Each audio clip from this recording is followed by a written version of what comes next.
This week on RSBANDB Update, Necromancy sees its first major balance pass, and we look back at where the skill has been and where it may be going. We recap rituals as a skilling method, Necromancy's combat, and the effect the skill has had on PvM. Was it all worth it in the end?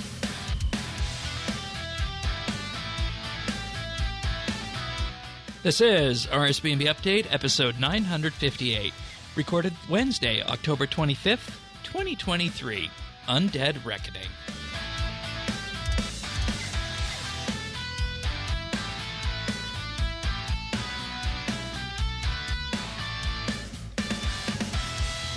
Hello, everybody, and thank you for joining us for another episode of RSBANDB Update. This week, you might recognize this panel. We got in addition to Tanis and myself here, we got Sirion with us and Thaxi. Hey. Good to be back. And you guys will know what happened the last time we were on here, right? That's when Necromancy came out. It's been 3 months. We're gonna do a 3-month retrospective on Necromancy. Including the patch notes from this week. So look forward to that. But of course, I want to thank before we get too far down the track here, I want to thank our experienced tier Patreon members for allowing us to do what we do each and every week here at RSBANDB Update, and that's Amos Reed, Andrew C, Drama Free, Jason S, Jesse W, Kesky, Ricky A, Rippeth, Runestar, Seth W, and the Naked Captain. Big, huge thank you goes out to these people. Thank you. More on what they get later, and then what you guys can get too by signing up for our Patreon offerings. But of course, we're going to dive straight into the Necromancy stuff this week, and I invite you to follow along in the show notes at update.show. You can find us in-game at Friends Chat, BitsBytes, and our Discord is at rsbnb.com/discord. Now, of course, I don't know if you guys need introductions, but Sirion has been with us for many moons. Thaxi came to us in the Elder God Wars and kind of formed an interesting panel that we thought we'd go with for Necromancy when that launched. And it's interesting that we're here for the Necromancy Retrospective in addition to the Necromancy Changes this week that effectively brought the hammer down on conjures, I think, is the best way to put this, right? Or we're not the only ones that did a retrospective.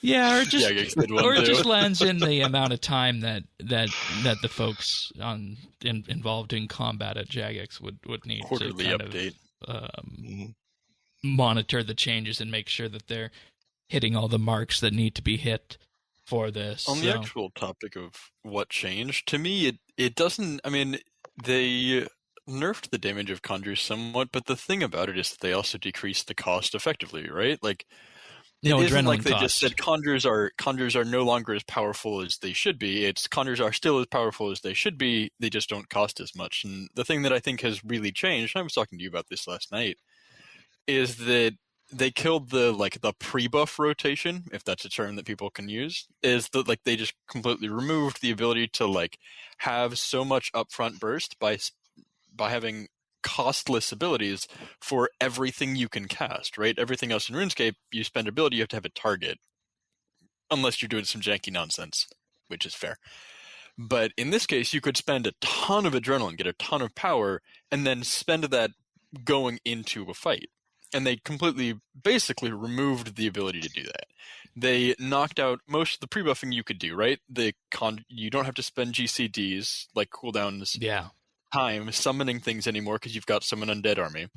And then they removed unlocks the at level 99, tier 7 talent tree. Right. Well, but yes. I mean, by the time you get to 99, you're going to have that. So it's fine. Right. It's fine. And in terms of doing endgame content where that pre-buff really mattered, you wanted the accuracy from kind of there anyways. So that's probably, to me, the biggest change. It's not so much that I wouldn't honestly say that they gutted conjures unnecessarily. They made them appropriate for the cost, and they lowered the cost to nothing to make it a little more friendly to track. Yeah, so the skeleton lost damage. Its damage range has been reduced to 22 to 28%, was previously 27 to 33%. And the buff scaling for the rage stacks has been dropped so that now it just increases the damage by 3%, which results in a 43.75% average damage compared to what would have been 55% before. They effectively took 25% power out of the skeleton. It's a little bit less when you first conjure it, and a little bit more if it's been alive for a while. Yeah. But about 25%. And for the zombie, they reduced the duration by 3 seconds, and this is in name of evening the conjure duration, so they're all the same. They made it walk, or they increased the move speed from walking to running, and they reduced the damage range of its poison from 27 to 33% down to 8 to 12%. So that's a fairly significant change there. Right. And in addition to increasing the rate. Yeah, and they also made it proc less often, but that's being reverted next week, so we'll see how that feels then. Its command ability can be cast without a target now, so it's just a big explosion in an AoE if you decide to blow your zombie up when you're doing some form of AoE. I guess that makes sense now. I mean, if you look at the damage from it, very simply, it used to do about half of its damage from the AoE that it did, and now it does about 20% of its total damage from the AoE that it does.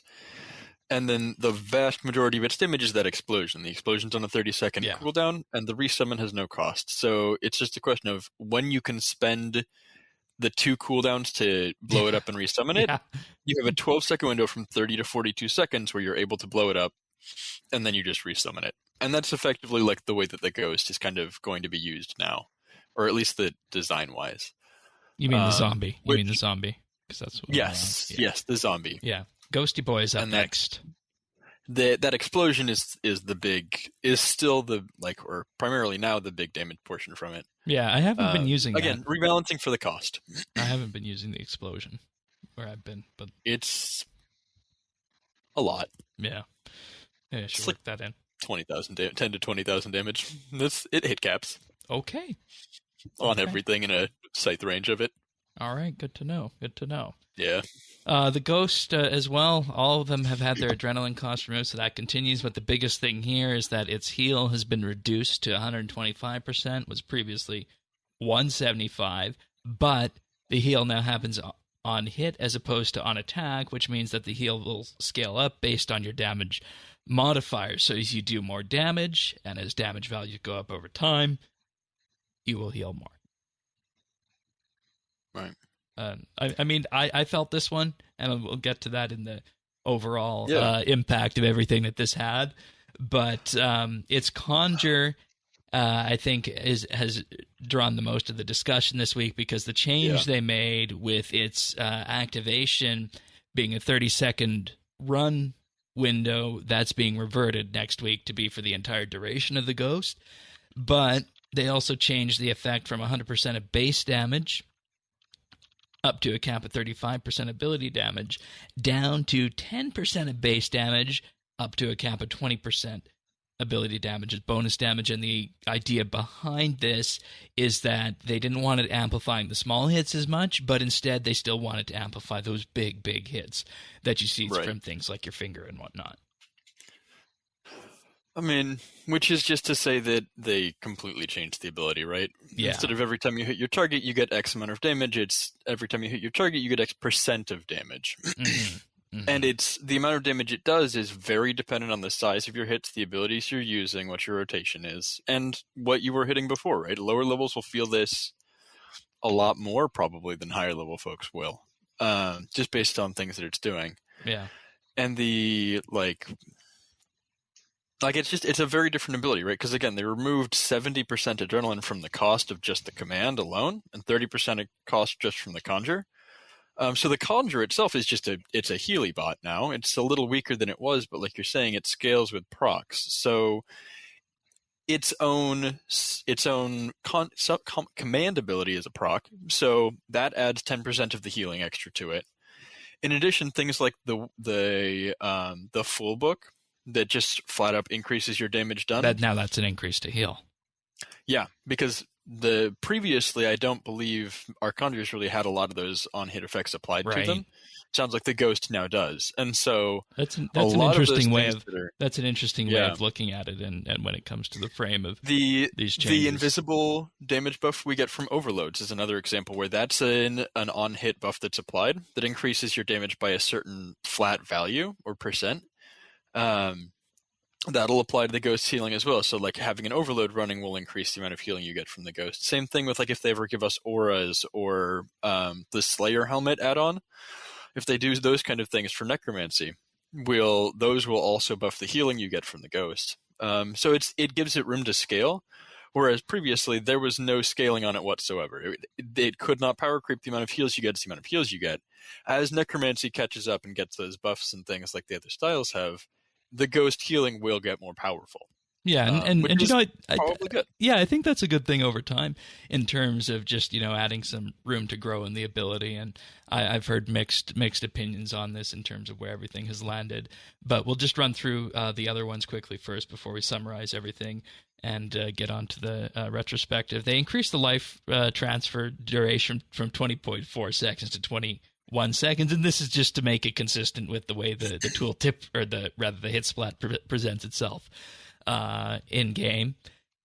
And they also made it so that it's the amount of the amount of life points you lose is now based off of your base life points and not any extras that you might have had. So even if you're wearing tank armor and 15,000 life points at level 99, you'll now only lose 4,950 life points, which is nice. They made bonfire boosting a debuff. Bonfire boosting with Necromancy was a straight up debuff before. So. Right. Because you spent more life points than you gained. Yeah. They increased the invoke death duration to 12 seconds was 6 seconds, and this is just to make it so that it doesn't need to be tick perfect on fight start for activating those for people who don't have it in their armor procs. Also fun changes. Necromancy shields will no longer cause conjured spirits to despawn, and those same shields are now classified as having an underworld connection, which allows them to maintain conjured spirits, but they can't be used to conjure them. So we now have an option to actually use real shields with Necromancy. Yeah, shield switching is back, baby. Necromancy's first switch. Let's go. Well, I mean, shield switching. It's a shield. You want to be able to wear a shield. We're not done yet. Yeah, we're not done yet. We're not done yet. Fix some issues related to Deathmark, that specifically an issue that could cause it to trigger multiple times, as well as an issue where the damage from the mark was delayed, and fixed an issue that allowed Deathmark's insta-kill damage to reflect at the player. We saw some funny videos of this in the Yakamaru puzzle and Jellies, didn't we? Yeah, I think it may also have been able to trigger on Araxor when Araxor had 5k health left, and it would just cycle. Oh shit! Oops. Like if you were on a web shield, you could insta-kill yourself by hitting it when it was under 5k. I think I saw a clip of that somewhere. They may have fixed it, but oops.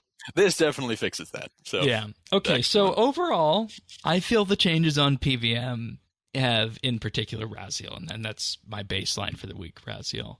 I was seeing about a 20 to 30 second increase in kill times, which amounts to about a 30 to 35% damage decrease in terms of what I was dealing with this week. And we said Necromancy needed these changes in terms of just the power where things landed. You did some testing with Slayer. Where did you come out on that? Yeah, so again, what I feel like they did is they just completely removed that upfront burst, right? So like of those 20 to 30 seconds you're getting, I'd be willing to bet that at least 15 seconds worth of that damage is just not having the upfront burst that you used to, right? The pre-buff aspect of that is gone. Yeah. And I think that for sustained damage, like if you're doing Slayer, if you're doing those kind of things, from what I saw, like Slayer, I noticed very little difference. I did some Arc Glacier, where obviously having a bit more of a dynamic rotation to react to things that are coming at you, at least for me, is helpful. And again, I was just like, I got up to like the 300 to 500% in rage kind of range when I was testing this. I didn't go crazy hard on it. And I noticed probably a sustained damage loss of about 15 to 20%. And again, losing that upfront burst really hurt. It definitely added that extra 10 to 15 seconds to my kill time as well. But from what I can tell, the sustained damage is down is not huge. The sustained damage loss. I messaged you when you reminded me that the changes were up on Friday. Like what I wanted before I read them. I said, I want, like, frankly, the damage on the style for the average player is a little too high. I want, like, it would be reasonable to me to drop that by about 20%. And then I said I wanted them to standardize conjure duration, give us some way to view necrosis stacks, and, just maybe bump down the ghost conjure ability. Yeah. Yeah. And other than the necrosis stack changes, to be able to kind of see that easier on a UI, they did pretty much everything that I was looking for them to do. They made those changes as they needed to. Yeah. Hello, doggos. Let's just make it. Just keep talking because I can remove that in his track after the fact. But and I don't want to dive too deep into this because there's going to be more changes next week, and we'll get to that when those arrive, where these all land. But overall, I think it was changes that needed to be made, and it didn't outright clobber it for people who are just wanting to on board with necromancy, and they didn't hit the big damage dealing things like finger and volume of souls and all that too much. Yeah, like if you're doing a living death rotation, right? They removed adrenaline costs, so now every 2 minutes you effectively have 300% extra adrenaline you didn't have before because you're not spending it on conjures and their commands. Yeah. So now you've got all this extra adrenaline, you can actually do like a living death rotation, and none of the abilities buffed by that ultimate, none of them were touched at all. So all of the damage you could get from that and the priority you give to those abilities is now even higher. So that's still the same. Yeah, and I think that maintains the core essence of the skill, and in general what we've all been seeing since this first landed back in August. So what's funny is, and we'll talk more about this, but these changes, for me, taking like a step back, I know everybody wants to hear how much percentage and how many. I know the minutia is what people are really interested in, but when I can't believe how connected these changes are to what I think about the 3-month retrospective, and how I'm like, holy crap. Well, let's get into that then. Reinforces what I think, oh, really? Whoa. That's interesting to hear that about where we landed. Something. Yeah, I didn't see it yesterday, and then. So, Syrian, you wanted to. I just want to tee this up and say, go ahead. My concern with this is why now, right? That's the one thing I don't get. Like, this is the thing that kind of pisses me off about this update, right? Is clearly these combat changes weren't urgent enough to be done right as part of the feedback cycles right after Necromancy, right? Like, this was fine, sort of acceptable for long enough to get us 3 months down the line. But now all of a sudden these changes need to go in. I remind you, we're halfway the embargo period. There's this whole, competitive aspect around, getting to 120 as quickly as possible. And I mean, sure, the people who care, they've gotten 120 necromancy by now. It's a really fast skill, but still, to me, it sort of opens up Pandora's box when you start thinking about this. And at the same time, overall, this is a nerf, right? Like, let's be honest, it's a nerf. Why are all the high score times still there, right? Like, now we can all say, all those people who got those faster skills on these bosses, they are no longer possible because necromancy was nerfed. They'll reset How the is that leaderboards. fair? So to be fair, the leaderboards are player controlled. They'll reset them when nerfs happen. They did the same thing when Greco happened.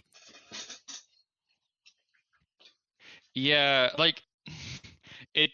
these are the things, the fairness things, and then we get these changes, which seem rushed, right? Because next week they're changing again.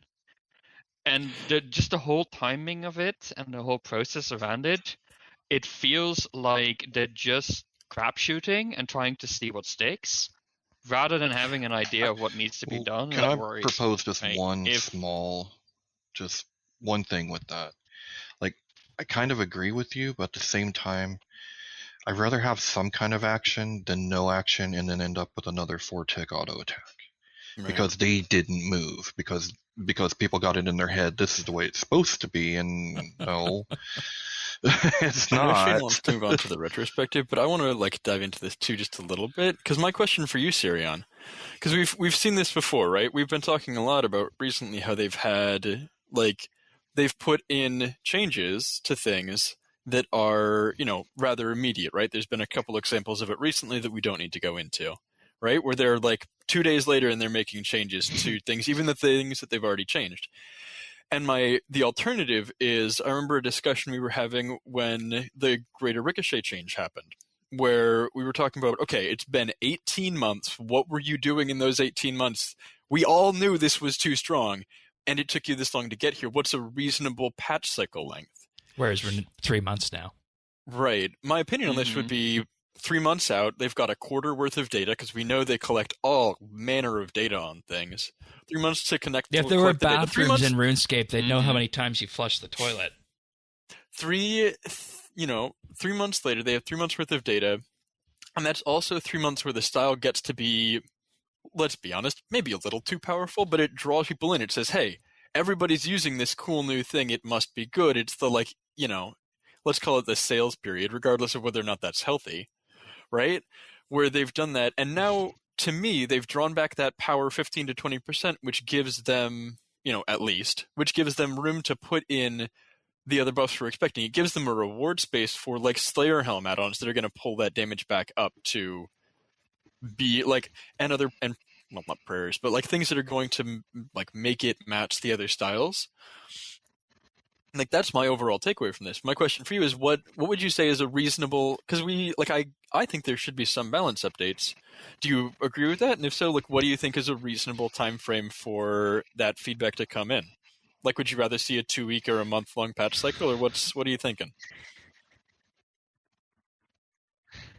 I mean, it's always a tough question. Like the entitled version of me says, why was this broken to begin with, right? Like I mean, Shane can attest to this. I have cursed. Well, curse is a big word, but I have said like, why do we even have a combat council if they chuck in changes and then revert them within 24 hours? Because we don't have a beta server for that decide point. That sounds so predictable, right? Like, if it only takes 24 hours to find out how bad a certain update has landed, like, I like looking for positive sides of things, but I've been really struggling at figuring out, like, I mean, 1 week later and 1 day later says they have a team dedicated to say, yeah, we know that some part of this is probably going to need some adjustment, and it sounds like they cleared some schedules this week to allow people to like make fixes and QA them.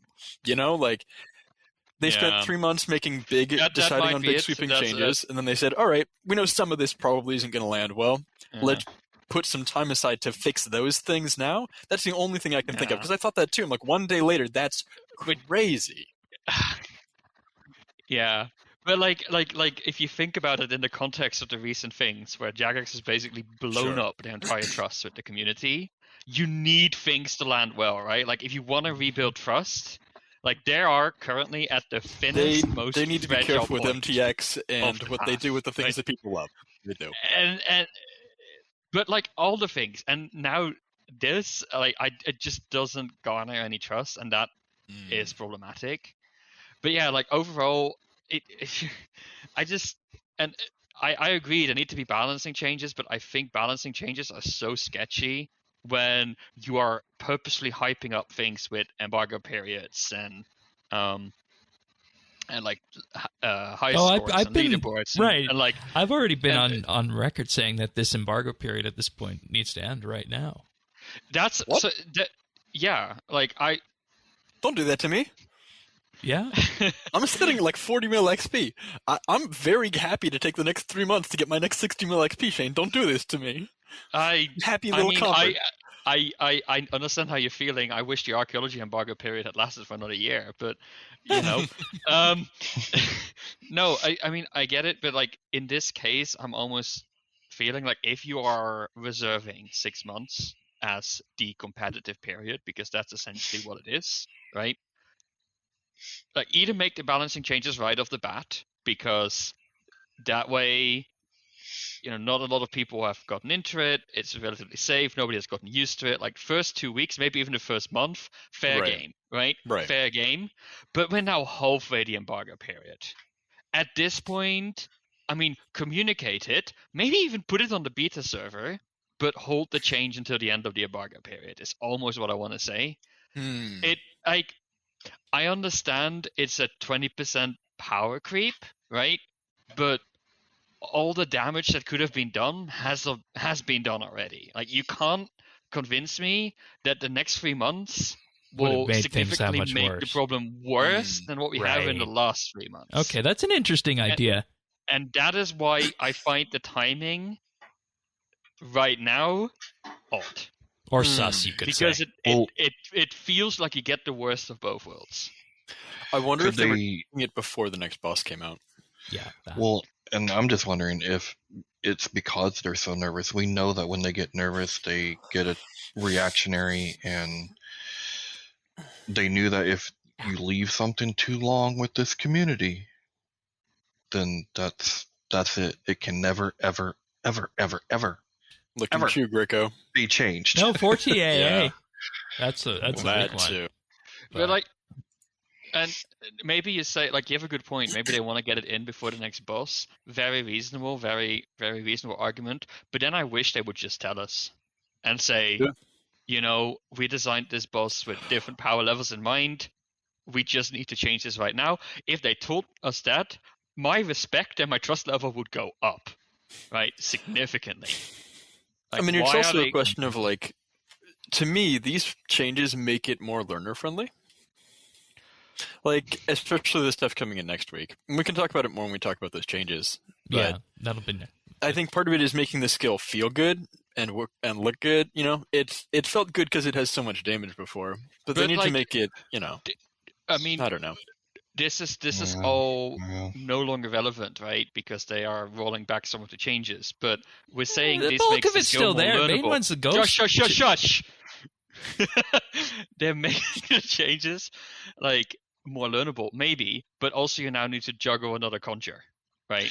With the changes of this week, you had to the command. Sorry, you had to now also juggle the command. Sorry, I need to be They thought precise ahead in on my that words. one. and then they immediately rolled that one back. Like, that feels like an odd change, and that feels so obviously like, spoiler, I think there's a resource management problem with this skill, and it amplified the problems that this skill has, right? Oh, it did something like that. Oh, well, because let's get into where we've been with Necromancy, and that kicks off the retrospective, because I think we could talk about this until we're blue in the face, and it's going to be interesting, I think, to compare it with the with the changes to the other styles coming next week and seeing where everything lands. And Tanis, I feel like our best bet here would probably be to start off with you, because you had an expectation going in. I don't know how much of that was met, and I don't know where you're at today with Necromancy. So Necromancy as an overall skill, I still enjoy. As a combat skill, it's it is on par. It's but notice it's on par, the same. And the changes that were made this week brought it even more in line with just traditional RuneScape combat. It's just the same damn thing now. And I thought going in that maybe this would be a different style in the way that it would break some molds, maybe even make it easier for people to play combat. What I found was it made it fun. There was some fun stuff, and I love all the periphery stuff. I'm not talking about that right now, but it did not fundamentally change the way that I experience combat in any way, shape, or form. And I feel like these changes this week just amplify that. So that's Okay. where I am. Sirion? Yeah, it's interesting because it's very closely related to where I sit on necromancy right now. So yeah, for reference, I'm not 99 necromancy. I'm not 103. I'm 85 necromancy right now. I after 80, it's sort of I haven't really done much of it. For me, I mean, I went into this very skeptical, right? Like necromancy from the get-go, it just didn't mesh with me, right? Like it didn't click, right? I wasn't. You're more of a excited go for dig in the dirt kind of guy than play with I skulls. am more of a go dig in the dirt. I mean, that also archaeology sounded dusty, right? Until I played it, right? Like that for me, archaeology, the moment I got my hands of it was the turning point. So ever the optimist, I tried to do the same with necromancy. I had seen a bunch of videos and stuff. I wasn't Rituals weren't the dig site you expected. No, but I tried going into it positive as well, right? I was like, okay, I may not ever have given EOC combat a honest chance. I've learned a lot about it in the past few years. I just want to try again, right? Like this will be different. It will be learner friendly. It will have a better way of, onboarding me. It will have all the lessons of the past few years of game design, of combat design incorporated. It will not make any stupid mistakes. Wow. I mean, I would argue it's done a lot of those things. I mean, it's doing a lot of things right, but ultimately, it wasn't game changing for me. So, like going back to archaeology, I know from the get go we said nothing will ever compare to archaeology. Necromancy doesn't compare to archaeology, but the way archaeology was groundbreaking, no pun intended, I just realized that, the way archaeology was groundbreaking was mostly because it told me, like, this is, if Jagex releases a skill in 2020, this is what a skill looks like. This is taking the best bits of all the past content, right? Like, it took elements of the mining and smithing rework. It took elements of what they learned from divination. It took so many past lessons and incorporated in one, and it is the best incarnation of a skill ever, right? And I was hoping necromancy was the same. It would be groundbreaking for me. It would tell me this is combat at its best, right? At its very best. Right. And I go in there. It's not doing it for me. That's not. Fair. It feels like there's some unique things, but I'm juggling 5 different kind of resources. It feels overly complex, and all in all, it doesn't actually feel that different from Magic or Ranged. Okay. It doesn't do enough for me to tell me it's better. Sure. Fair. I think part of that too comes down to the type of skill you want to do, right? Like archaeology took the best of honestly 3 of our 4 skill trees. It took the best of it took a lot of learnings from the things that were wrong with gathering, the things, I mean, other than competitive resources, I still don't understand that. And like production, right? It took the production time down on things, and it made you actually want to do it. And then support skills. It added in a set of buffs that were generally that are useful, that we consider useful, that we value changing and using, and those kind of things. And so it does those things without making them feel forced, right? It's not like a lot of our support skills. You look at, you're like, oh, these are awful to train. The buffs are kind of helpful, but these are awful. Like archaeology feels fine to train, and then the support aspect is just the reward for that. Versus necromancy tried to do that, but just with combat. You could make a support argument, but you'd be pushing it. Well, I mean, there's still the gathering or artisan, I don't know which category aspect in rituals. I haven't even gotten started on that. So, see, and that to me is where necromancy does shine and did shine, because I feel like a lot of what you described with archaeology, we get some of that in necromancy. just not the actual nuts and bolts combat. We Right. get that we get a groundbreaking system of the way that we can do our armor. I enjoyed the lore and the quest, and that was cool to have that intertwined with the skill, much like archaeology did. There were a lot of cool things in necromancy, a lot of things that really, really worked. Right. For me, the only thing that didn't work was the same combat. Yeah. Okay. Yeah. And They tried to fix the adrenaline issues and a lot of stuff, and they didn't address, things that maybe other players were struggling with as they came on. yeah, and I think it boils down as well to where we all came in on the skill as well, and I think my perspective gets very interesting on this because before this, I had Reaper Crew, and that was a new advent as of Elder God Wars, and I've since hit like level 116 or something like that Necromancy, and I'm just taking the rest really slow now to 120, and I've been using it to such a point where when we had our little Thok event going on, I was camping Raziel for like 2+ hours a day, and at this point I'm upwards of 600 kills in and two items away from completing the log there. So it's interesting from that perspective for me, in that what necromancy has done for me is that it's shown that everything in the skill that we got is nice and it's fine and it's easy to get into. I see that. But the thing that I came away from on this, and maybe it's a page that the three of you who have spoken so far have said, is that it's still the same tick-based combat system underneath everything. And the things that annoyed me before about PVM still annoy me. The tick-based system gets too much hate. I can't believe I'm the one saying this, but like, yeah, are you okay? Like, what have you done with Syrian?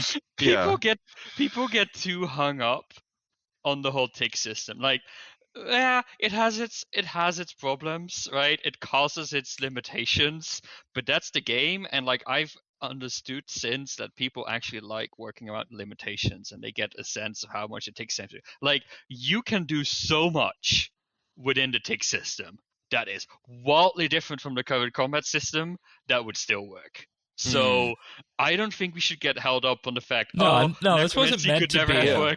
This wasn't meant to be a thing against the tick system. It was just meant to say that I came into it knowing, enough about how to be dangerous, and this just made me more dangerous. And it really didn't. I can see how it might be easier for some people, but it really, it didn't help me in terms of making that ramp less steep. I think one of the things it's probably done is given me a combat style that I could go full manual with. Right. Well, and the question too is that, like, does that, like, if it's something you can go full manual with, is that something that is on its own, like mission accomplished, right? Because even with the tick system, like you said, like they talked about with this style, they could have made skills that had a 2-tick or a 4-tick or a 5-tick global cooldown. And they said, no, we're going to stick with the 3-tick global cooldown because it would feel too different. It wouldn't translate to the other styles. And that's the question then is this, like, if this is supposed to be the style that is the best of the setup, like, does this tutorialize the other styles in some way with that, that 3-tick system? Like, is that going to help you elsewhere? Like, if you're going to do Legios, where no, I don't think you need to constantly be running, and Yeah. What about you, Thaxi? Where are you at, and what did this do for you? What did Necromancy do for you? I mean, I'm definitely in the camp of Tanis, where, based on where I was in my RuneScape journey, I needed armor that was cheap, that I could craft myself, that was going to be powerful. Like, that was great for me. And I really enjoyed that aspect of it. And I like the flexibility of the bars. Like, to me, it gives me something that, like, I actually have meaningful choices to make when I'm setting up a rotation. Obviously, it's more complicated than saying put these abilities in this order and you're good forever. right? This is when I do different Slayer tasks at different levels of difficulty. When I go to bosses, I use different bars. I actually have keybinds now for 2 different Necromancy bars based on whether or not I'm in Living Death or not, because I need to prioritize different skills, and I'm a lazy person who likes Revo. Like, to me, having that extra thought to put into it, to me as a player, I like that more. It didn't simplify it for sure. It made the learning experience worse, but I would also argue that there are ways to set up bars for all 3 other styles, especially if you're a new player who's using Revolution, or if you're an old school transfer, whatever it is, that you can do awful damage. Like, your bar alone can decide way more than it should. Versus in Necromancy, you put the abilities on your bar, and as long as you're doing something, you're probably putting out decent damage. They removed a lot of that, these abilities are just, you want to use them as little as possible. And Necromancy doesn't have that necessarily, unless you're putting Bloat first on your bar and you're spending all of your adrenaline casting Bloat every 2 ticks, that's it. That's the only way you screw this up. Frankly. That you can't cast the Conjures when they're on cool. They made it, I don't want to say stupid proof, but they made the style a little bit easier to use, but they also added in flexibility and thought with it by balancing the abilities better. And I like that as part of my journey. I take that away from it well. Okay. My part of the journey, again, mostly Slayer, a little bit of combat. I've done a truly gross number of rituals probably at this point. Yeah, and that's actually that AFK content. And that's actually something that was one of the most divisive things on start was, where do rituals land with this? We saw the huge nerf hammer come down on the ritual random events and such, and they acted relatively quickly to address the accessibility concerns when rituals were happening, which was good. I actually took Sirion's advice, and I went back and I listened to our episode on this. And a good portion of our issues with the rituals were around the UX stuff, which was fixed in the second or third week after that. So that was appreciated,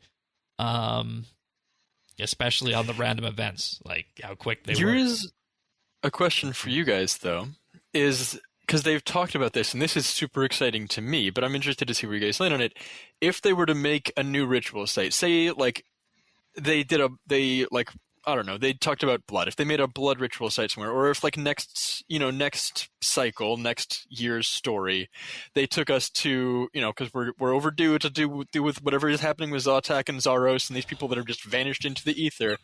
What if we had a underworld, the Zaros themed, because we've gotten the good normal person afterlife with death in the city of What if they took us to the other afterlife for the next Necromancy, and we got a new ritual site there with a new set of unlocks? Would you guys be mad about having to do more rituals at a different place, right?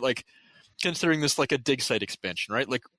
To use an awful I've said in the original episode that it was a lost opportunity to not have multiple ritual sites, and it sounds like a huge reward space. I think we're at the point where it's gonna suck for a lot of people if they have to go and do all the ritual grinding after getting 120 Necromancy, which is why I think it's sort of a missed opportunity to not have multiple ritual sites at launch.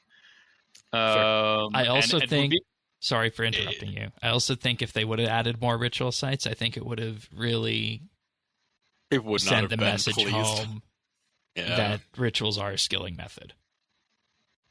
Yes, which is true, because they kind of promised it and they didn't follow up necessarily on that. It's definitely one of those, having 4 dig sites. Imagine if we'd only had Caradet on release, right? That's kind of what rituals feel like to me. It feels like there's a space there that maybe wasn't used as much as it could have been, because we know so many people who the problem right now to me is that you can spend money on rituals, which is effectively what you're doing, spending ink and things. It's not huge, but it's something, versus doing combat where you're going to be earning money most of the time. But you can spend money on rituals to have a, air quotes, more relaxed and equivalent XP rate, right? The XP rates on them are still good. Unless you're at a spot where you're specifically grinding, but compared to doing Slayer or bossing, rituals are probably going to be better XP rates right now. And so the grind to 120 is It's if rituals. you want to do it in some AFK efficient way, it's rituals. Oh yeah, Which keeps that part of the skill alive, but it doesn't if I do rituals to 120 and they make another ritual site after I'm 120, which is likely, you might be I'm mad. not going to be happy to do it again. What were you going to say, Sarah? Yeah, I mean, I fully intend to, once I get level 90 Necromancy and get access to the big ritual site, to just screw all combat Camp it.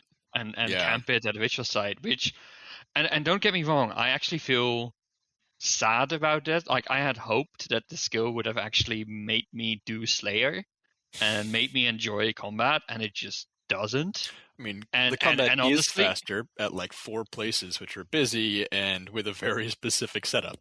Exactly. Rituals, I can do semi-AFK while watching Netflix a little bit easier. I'm watching Critical Role while I do them. Yep. And like combat, I mean, at least for me, I need to be a little bit more. But yeah, like it's all nice and well. I mean, again, Necromancy didn't click partly because the whole theme around Necromancy and Undead, it just never appealed to me. I'm not that edgy. The Reaper hood with the skull mask didn't do it for you, Syrian? No, Dang. and I would have loved to just see more environments, I think, and more creative applications. And I think what you're honing in on is what we say when necromancy is not archaeology, in that if that even one extra ritual site existed, we would have had a different opinion and a different take on rituals as part of the combat, or as part of the skill. Maybe. What if, right? It's a what if discussion that I can't. I mean, I think it says something that going to any world right now on the ritual site, you can usually find 5 to 10% of that world's population at the ritual site. I think that says something. It is a new skill. People are still training it. But the fact that it is such a hub and an activity that people are doing, and that is the only place it can be done, is an opportunity missed. Right, to me, and that's right? That's also that social skilling side that they wanted to funnel people towards. Which is nice, right? Like the fact that there are that side of it, I do actually like. That there were conversations, sometimes trolling a little bit, edgy conversations happening, but when there's a lot Objection. When there's big portions of RuneScape population in one place, it gets ugly really quickly. People are memes in this game sometimes. But that doesn't happen at RuneFest, and there's large portions of RuneScape's population. Yeah, because they're face to face. Yeah, because they can get punched with it. Yeah. Exactly. There's no real life mute button other than problems. But and RuneFest is obviously it's a different part of the community necessarily. The people that are going to be causing problems are not necessarily the people going to RuneFest. Yeah. Okay, but, I mean, even not on a sorry, Shane, but even not on a personality or trolley side of things, like bad things happen when a lot of RuneScape's population end up in the same spot. It is. I've seen some good wholesome conversation, just not as many as I would have appreciated, right? Like it's not the game it used to be. Right, but it makes it harder to. It's an activity that's so popular. Yeah, but I mean, just like with those random events, like the more people you have, the harder it is for me to be able to tell what's going on. I mean, the wilderness events, the pumpkin parties. I'm perfectly happy playing like it's a first-person game, and I have a clan chat where I can, you know what I mean, like that's, right. And at the same time, I think when archaeology came out, arguably for a shorter period of time, but even in archaeology, there was social interaction at the excavation site. Oh, for sure. And when then Orphan came out, there were a lot of people in those free hubs. Well, that's what I'm saying is that there's such a large portion of the population right now. I think you'd still get a mass of people enough to have conversation if you had a second or a third ritual site. Yeah, exactly. Yeah. And that would have, given people I'm interested in seeing what the Lunars and Ancients equivalent of Necromancy is, because they said that it's on the table, and that sounds so incredibly dope to me. I know we're doing a retrospective, not a prospective here, but in terms of that, I would have loved to see some of that up to this point, and right? I'm that's- excited and to that's see what I wanted. when they get there. And that's what I wanted us to pull out of the skilling method here, is that as rituals, is that they're a start, and they're how we're all training it to 120. But it just would have Unfortunately. enriched the skill so much if there would have been that second or third ritual site, I think. Yeah. And I think feel that's what it comes down to. I feel they added a lot of depth and complexity to the rituals just to keep them interesting from like level 1 to level 120. Like if you think about the archaeology thing, you click. Sorry, that's it. You click, right? You follow the time sprite. You follow the time the sprite. engagement. Is you follow That's time the sprite level of engagement. for the The entire rituals have like 5 layers of complexity to the point that they needed to tutorialize it like quite extensively. And even then, you know, you're sitting there with a calculator figuring out glyphs and combinations and all that. I mean, we were And I doing know- we were doing the same thing with archaeology. You are the we have spreadsheets from archaeology. Don't say we didn't do that. Hold up now. You just in this I case did you did that. the theory. I did that. I I didn't did do that, that. but I'm also a very particular kind of player. So And that's In why we're this- having this discussion Well, that's right the thing now. is that skill gave that opportunity to the players who were skillers. They made those spreadsheets. They could do that thinking ahead and that kind of Yes. thing. In this case, But- it gives that to the combat players, and the combat players are also, but like it's faster to do the skilling method, so I'm gonna do that. But like Well, the theory crafting in this is going into the rotations, not the dig sites. I mean, I want to limit ourselves to rituals right now, which is in archaeology, it feels optional. You can just go there, like it might not be the best money or the best XP rate, XP rate, but you can just go to an excavation site, get your shit, then follow, Right. like figure out what materials you're missing, get those, and you're done, right? You don't have to be like me, where you min max it, so you have the minimum kind of time spent at material caches, right? You don't Right. have to. The skill still works. For Right. necromancy, you have to figure out that puzzle of where to put the glyphs where, and you can do it fine and sort of inefficiently, but it feels much more forced upon you. Like the complexity is less optional because you're dealing with all of these glyphs you need to write down, and like That's true. part of me feels like, why am I going and figuring out which glyph goes where? Like, why does the game not just do it for me? Like, why Well, I can I mean- not click, I want to do this ritual, and it fills the glyph spots for me? So, Because- I mean, Syrian, what do you mean by that? Is my question, because Ye- like the glyphs can literally go anywhere, and it tells you which ones you need. Yeah, but then I need to go and do the busy work of putting them there. And if I am not smart enough and doing it in like 9 Oh, so you're 6 cycles basically- and 9 cycles, So you're which basically glyphs am I saying reusing? you're Oh, basically saying see- that you want, if it says you need, if you want 3 alteration, 3 a number of charge, a number of multiply, you just put want them to down put for them me. down. Well, it's so here is valid, but here's my other feedback for you: is that I think that that's really good feedback for early and middle game.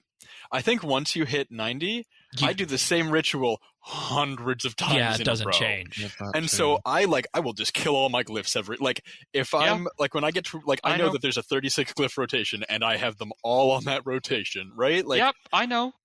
that's what I would that- say is that for early levels I was reusing glyphs for different things, and like you were saying I had to Yeah. repair a glyph every ritual, and it was like Yeah. keeping track of things. Now, nah. That's fine, I touch yeah. the pedestal once every 9 rounds, and that's it. That's my But- rotation. But I feel it forces that complexity on you. Like, Hmm. I don't know if it's like, I didn't have fun managing those glyphs, right? That Okay. to me was not Yeah. the fun Okay. aspect of the skill. And to me, That's fair.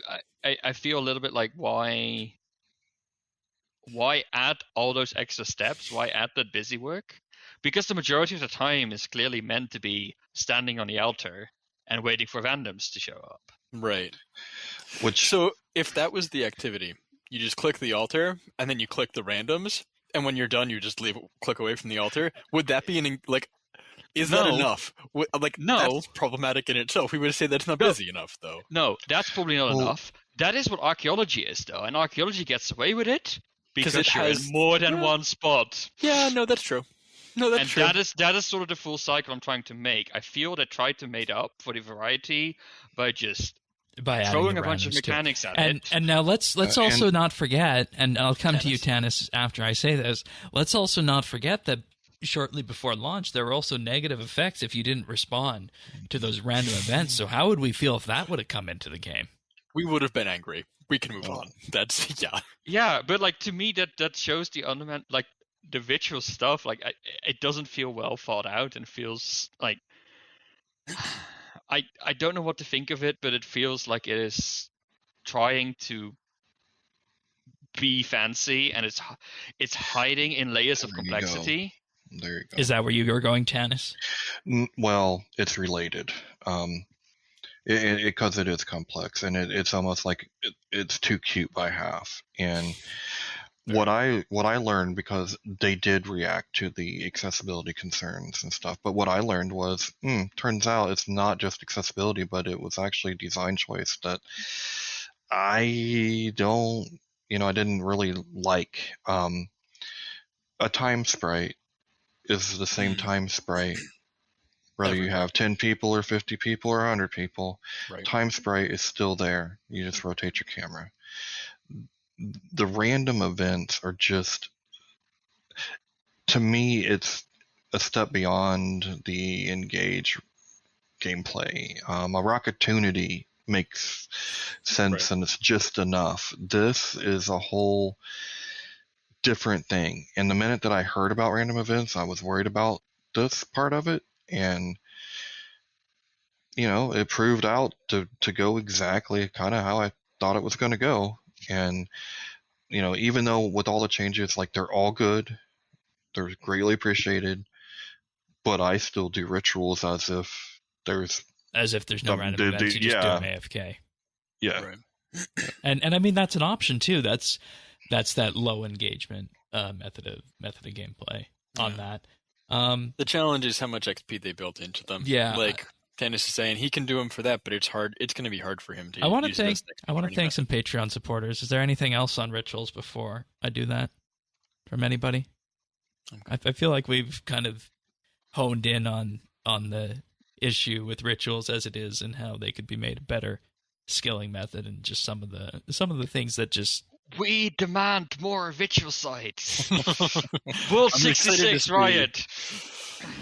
Yeah. Let's have a ritual site at Guthic's shrine and bring him back. The ultimate necromancy. Yo, wait, that could be kind of cool. Yeah. It's a big old area. I mean, lock more content behind the World Wakes? What a great idea. All right. Well, this week I want to thank these people that let us do what we do here each and every week. Our next monthly bit is going to be on fixing Slayer, which people might say is something that needs to be done, might say that's something that isn't needing to be done, but nonetheless. I can preview that monthly bit for you really quickly. Yeah. How to fix Slayer, select, hit the delete button. No, my baby. All right. How can you fix something that ain't broken? Oh, that's the discussion we're going to have. This week's episode of RSBANDB Update brought to you by Alvaro L, Amos Reed, Andrew C, Arvids L, Chubura, Chunk the Monk, Dominic R, Drama Free, Duramax, Free Milk, Jacob G, Jade Gizmo, Jason S, Jeebus, Jesse W, Kesky, Ling01, Nate the Great, Nick G, Pernasius, Ren Honk, Ricky A, Rippeth, Runestar, Samuel FL, Scott DS, Seth W, Shirt Pants, Tabby, The Naked Captain, The Dabbing Goat, Tim, Tom V, Ukulele Steve, and Zant. Big, huge thank you goes out to all of these people for allowing us to do what we do here each and every week. It means the world to us, and you can sign up at patreon.com/RSBNB for as little as $1 a month, and in doing so you gain upwards of 60-plus bonus shows of RSBNB Update, including that one that's going to be coming out in a couple weeks' time about how to fix the Slayer skill, and of course that also means I need to make the case about why it's broken, so we'll recap on that too. But yes, we also have other ones like there, such as our tier list, our discussion on Legacy Combat from way back when. That was a famous one. Holiday events, since we're heading into that time of year right now, and so many other little episodes like that talk about one thing in depth for an hour. It's a good way to spend some time with your favorite RSBNB Update co-hosts. We also have the VIP tier for $3 a month, where you receive a special VIP rank on Discord, including chat channel access, and you get a mention on the podcast at the start of the month. Now, we also, of course, have our insider tier for $5 a month, where you receive a shout-out on the podcast each and every week and gain exclusive access to the outtakes we use to make the clip show at the end of the year. And those people in that tier also receive the RSBANDB update Christmas card, which, we're heading into November, so good time to be signing up for that one if you haven't already. And, of course, we also have the experience tier, which is presently sold out, which you get the shout-out at the start of the show, and you get to come and listen to RSBANDB Update live and spend some time with us in pre-show. But, of course, we couldn't do this without all of our Patreon members, so a big, big, huge thank you goes out to all of them. Thanks so much, everyone. Thanks. All right. Okay. So. Oh, yeah, that's last year's, isn't it? You keep that on your desk. We can't hear you. Yeah, I keep cards on my desk. Nice. Nice. All right. Anything else on rituals, or are we good to talk about the stabby stab part of the skill? You asked that before the Patreon. I forgot. Special, Shane. I got so excited talking about Patreon. I think we're good. Yeah, Let's talk about the stabby shooty bits. And there is a holiday event going on right now, but we all forgot. We talked about it, right, on the show last week? No? Last week, I know. Yeah, we did. Okay, all right. It's like, it's about holiday time. We did. Did we have patch notes in for this week? It's worth noting from the patch notes that they made the pumpkins bigger, and I'm very grateful. Yeah, we have patch notes. I just didn't put them in the main notes, but I have them ready to go. Cool. Necromancy combat rotations. Stabby shooty bits. I feel like I'm going to say something controversial here. Hit me. Well, maybe not controversial to you. Uh-oh.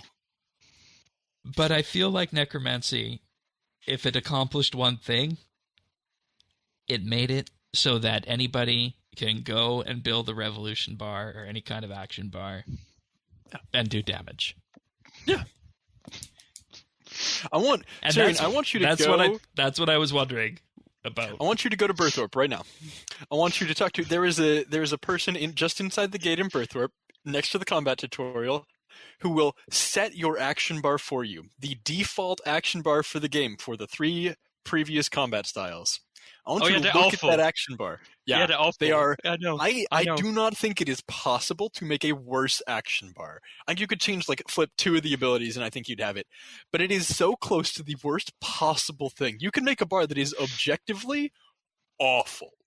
On Necromancy, I do not believe you could stick the skills on your bar in an order that doesn't work. I think if you only have spenders on your bar, that's entirely on you. And you didn't read you what put it them comes on, down I don't know to, how you did that. And I'll go back to Sirion on this, but what sells me on it is that you can have the simplest of action bar being just your basics, and then when you feel like you want to burst the damage, you fire off one of the spenders, either the Necrosis spender or the Soul spender. Or you can start working those actual spenders into your bar, and then you can add your skeleton onto your bar as well. And that's one of the things that I think has been consistent throughout this entire thing, is that if you want a simple action bar, it's Necromancy. You can't go wrong with whatever you do. Even more than that, to me, and this is an odd thing to say, it works on mobile. If you want a fully functional action bar to AFK with on mobile with the other styles, the mobile action bar isn't long enough. With Necromancy, it's long enough. And your auto attack is powerful, so even if you don't have anything in your action bar, you're actually still doing fine, which is really funny. But yeah, I beat my best Hermod time that I got on desktop on mobile. Again, there's only so many abilities. It's you don't have to worry about the complicated switches. It makes sense that it works. Okay, on mobile. Sirion, tell me why I'm wrong. I mean, this is a it's not necessarily false what you're saying. Okay, but we are basically we're saying if you just put some random abilities on the bar, you're gonna be fine. That's true. That's true. That's true.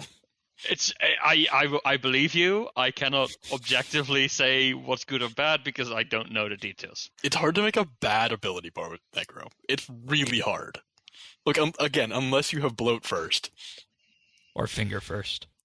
Well, finger first is honestly still fine. But couldn't we put it this way, that it's hard to make a bar where you're not going to do some damage, but it is hard to get the upper echelon of the skill. That's why, and that's the thing. Well, to hit that upper echelon, you got to go manual. And you just don't see, like, that's why I think people that were already good were that much better with Necromancy. Yeah. But if you weren't good to begin with, you didn't magically become interesting. Good. Okay. What bothers me? I think a lot of people did magically become good. Okay, what bothers you, Sirion? What bothers me most is not necessarily the fact that I could just chuck things on it. That's not that might be objectively the thing, but subjectively you're there and you're looking at a pretty complex set of different things you sort of need to mesh together, right? Like if you look at magic, there's really only one resource you're managing unless you also count prayer and hit points, but for the sake of argument, it's just adrenaline. Yeah. It's just adrenaline. For necromancy, it's adrenaline. It's necrosis. Mm-hmm. It's souls. It's your conjures. It's your conjures. That's right. Right? You're managing all of those. And this week also your command uptimes.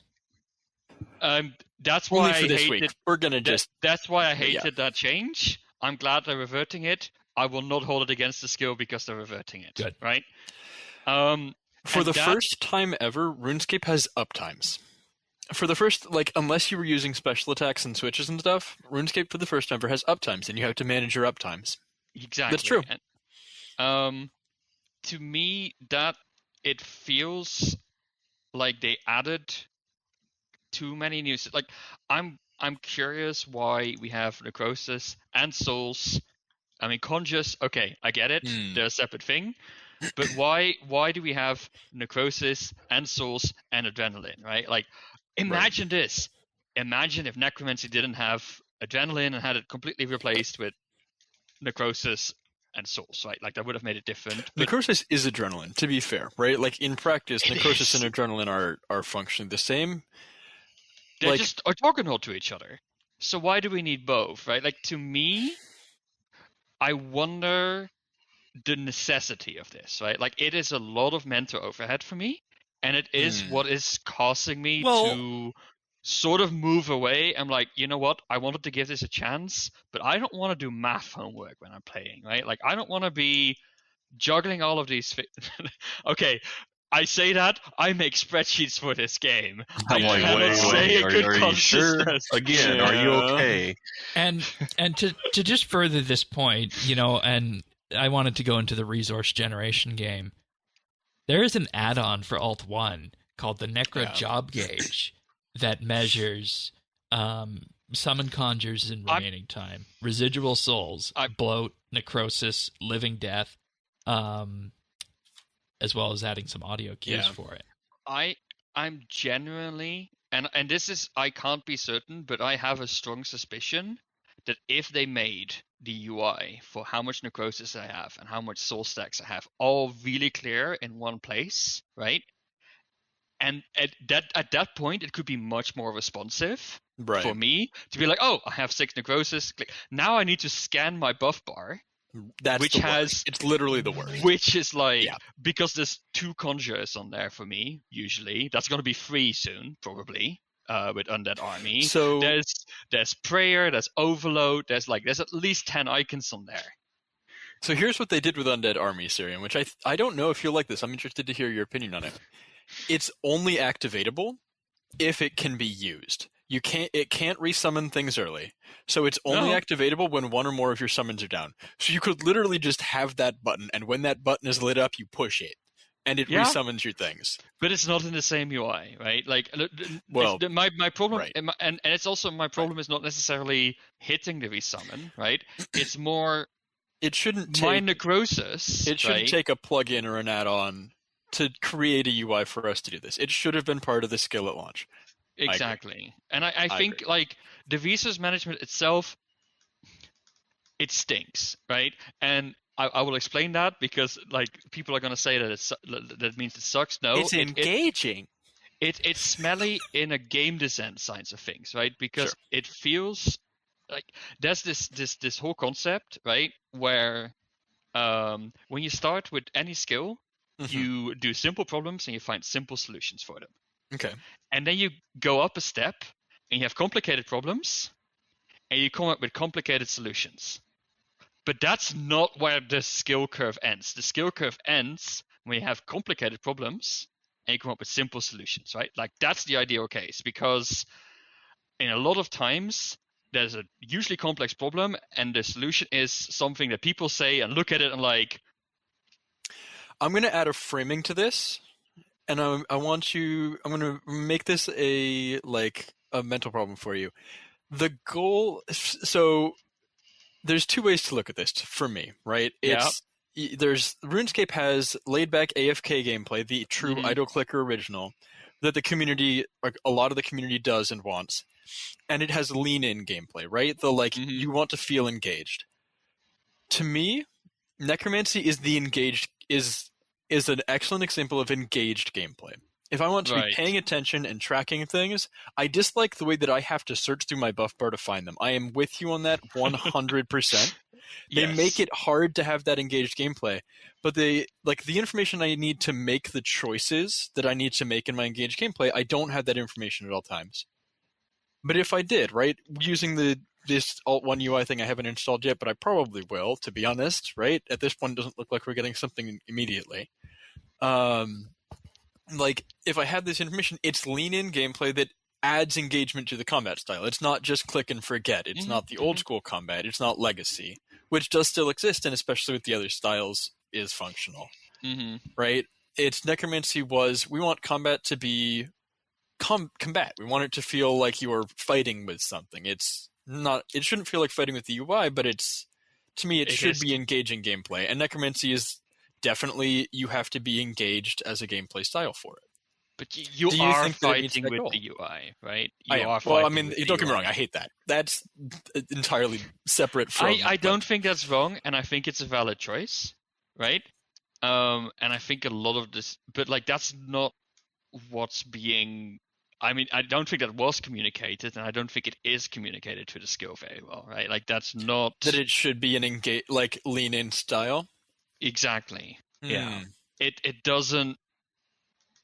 That's our other lean-in skills that do the same thing over and over, looking at agility. I feel like it kind of does that, because you start off, doing Revolution in the tutorial and, for your first few kills, but then as soon as you take it to Hermod... Revolution can take a lot lot lean-in out if you let it. And you take Revolution to Hermod and it's fine, but then you get to a point where you're taking Revolution into Raziel or anywhere you're doing a Living Death rotation. At that point, you pretty much want to be full manual. Yeah. And it doesn't say it on the tin, but that's the sense I get from the skill. And have two ability bars, Shane. I use 2 ability bars. I even have 2 ability bars. I use 2 ability bars. I should clarify. I have 2 different Revolution bars, and I use controls. I use Shift Z and Shift X when I'm in my Living Death rotation. I remove the abilities that Living Death does not buff, and I have a separate ability bar. That's what I mean when I say use 2 ability bars. No. Because you can still Revolution it with Living Death, but you have to specifically change your bar for it. Yeah. And you can keybind that, but even so. Yeah. I had another thought and I forgot it. So yeah, same. But that's not good. That's not good. It's like you're old. I don't think it's necessarily bad for that engagement to be there. That's what my thought. But you can be fully engaged with the other combat skills, right? Like the other combat skills, not to the same extent as Necromancy, right? And maybe in that respect, Necromancy is a evolution on magic or ranged or whatever, but on the other styles. I'm going to say something. The other styles I'm going to have say the same something engagement, but it requires switches. Yeah, and I'm going to say something that the combat elitists of the other styles are going to maybe take issue with. The engagement for magic ranged and melee is the following. Magic, it's 4-tick auto-attacking. Ranged, it's using your Bow of the Last Guardian and planning your rotation down to be Bolt tick switches perfect. and things, yeah. For melee, it's juggling 5 switches. That's what the engagement for the other 3 styles is. Okay, so let's not talk about the switches, right? Like, even if we ignore it, that's 2 combat styles that have some level of active gameplay, and they only use adrenaline. So I find it a hard sell that you need 3 additional resources in a skill to make high engagement work and be fun. And that's the thing. And this is on release, right? That's the thing that scares me. If it's 2 I don't years think in they're with adding 3 more. resources, I don't think they're adding more, though. That's the thing. It's like they're not going to suddenly start adding 5 other different kinds of stacks. I don't think that's likely. they need to add new abilities at some point. They will. Yeah, but they can use abilities that spend and use the stacks we already have. Or just use adrenaline, right? Like, I hope so. I don't see a reason for them to add more. I think that's a little doomsayer. I see a reason for them to not add more. Yeah, I agree with that. Or I thought you were going to say you see a reason for them to add more and put it on Treasure Hunter. Anyways, before we get into that Let's can of not give worms, anybody that- any ideas. This is sort of and we talked about this with rituals, and we I'm talked kidding. about this with combat, and I feel that when I really like something, it's usually so simple it's elegant, right? Like, its elegance lies in its simplicity, and Necromancy doesn't hit that mark for me. So- its so- elegance lies in its So in you its wanted complexity. them to effectively take a combat style and remove the headphone jack then? Go away, Shane. I'm trying to make my point here, and you know my memory is shit. No, but like, I don't think you can find elegance in complexity. Like, I honestly think that the skill needed a little bit longer in a design oven to just try and find the creative solutions that don't require All the the resources. current. Hmm. Well, it feels like the entire skill consists of a lot of different aspects that are sort of glued together. Hmm. And I wonder, I haven't done the effort myself, but I have the feeling that there's like one missing bit, and if they had that, the whole thing would just feel more elegant and complete. And right now, there's a certain not a uniformity, a certain togetherness missing in the skill. You're making the argument that, like, Soul Sap could have just not been there. The style could have had 2 basics at launch instead of 3. And, like, Soul Barrage and Soul Strike, or Volley of Souls and Soul Strike, before I do that again, are, like, they could have just been adrenaline costers or something. Yeah? Like, right? That's the idea, is that they could have just used existing systems. I mean, we're now at the point where Conscious don't take adrenaline anymore. They shouldn't Right. have to begin with. But So yeah. they shouldn't have to begin with. In which case, there's not that much interaction with adrenaline comparatively. So yeah, why is Necrosis? Counterpoint. There's a lot of interaction with adrenaline, given that Necromancy has a ton of abilities that don't create it.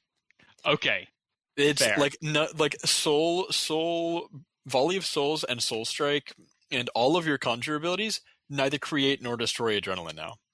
yeah. And that means you can go a long time where you're like, oh yeah, I'm one basic ability away from being able Yeah. to activate my next special or finger of death, and you can just go without getting that one bit of adrenaline you need. yeah. That's part of it is, again, those things that spend those other stacks don't generate the stacks that you might like. That is, you could say that's lean in gameplay. But now it's you could also say but, that like, it's like not beginner friendly, right? it feels a little bit weird that there's sort of isolated system. It's almost like 3 different designers were given a third of the abilities to design. I know this is not the case, right? But that's how you could explain it. Like, there were 3 different abilities, like 3 different categories of abilities, 3 different designers designing this. They come together and they all came up with a stack. I mean, I see that as, because each of the basic abilities is a stacker, right? There's only the like basic ability, which is what And it that says in the stacks tin, adrenaline. which, right. And then there's the one that stacks adrenaline and necrosis, and the one that stacks adrenaline and souls. Like that's, and maybe they looked at it and said, okay, we need to have some kind of more basics. It can't just be sacrifice and the basic attack. Or and Tuska's Wrath, right? Like there's three, there's like Yeah. because Tuska's Wrath and the other one are actually worse than the regular basic attack. So like, but yeah, no, and like it's hard. There's arguments in favor of having more resources to manage, and I'm not against that fundamentally. I just feel that there are so many layers of complexity built in that, combined with the UX problems, let's call them problems. You're saying it's a little too lean in. It requires too much attention. There's too much skill in the skill. Is that the argument? Am I putting words in your mouth? Yes. Yes, you are putting words in my mouth. I think it can be like, and this is the thing, right? Like when I complained about this the first time to Shane, he was like, "Yes, but there needs to be skill expression." And is it too much? Here, I'm going to make a counter argument, right? That you don't need complexity for skill expression by telling you how many people are streaming and doing complex things for old school, right? Like, sure, there's social streams, but there's a lot of skills of people doing high feats of skill in a combat system. You see, don't make the old school argument. Their things are complex only because they have to know exactly which tile to stand on underneath the monster to make the monster move in the right way. Which tile is the safe spot based on every single spawn. They have calculators up on their screen for the next wave in the Inferno.